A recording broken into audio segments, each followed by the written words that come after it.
ya message hata simfahamu. Amesema kwamba mke wangu ananichiti. Na mimi nitazidi kuboresha.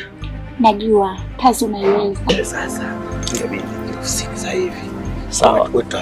Hamna noma, ila inabidi ujue kwamba ni ujamu. Kabisa. Wewe michezo mingine unapunguza bwana.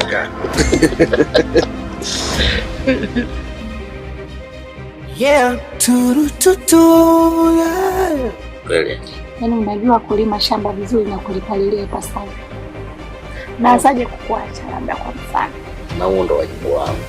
Lazima nitadili naye mtu ambaye anamsababishia hayo yote. Ama zake ama zangu. Utakuwa na kitu chochote anajua fulani. Usi mdogo wangu akani huyu. Basi lonituma ndio hiyo bwana. Kuanzia leo mahusiano yetu mimi na wewe yaishie hapa. Isije ikawa kwamba kuna kitu anajua kwamba mimi ndo natoka na wewe lakini anashindwa kuniambia kwa sababu ni familia. Umeona kaka yako anachonifanyia? Wewe unaona yuko sawa? Yaani hicho ambacho nakifanya blaza kule na ndio hiki ambacho tumetoka kukifanya mimi na wewe. Bila shaka. Mimi nadhani kifo ndio kitatutenganisha mimi na wewe. Kifo tena?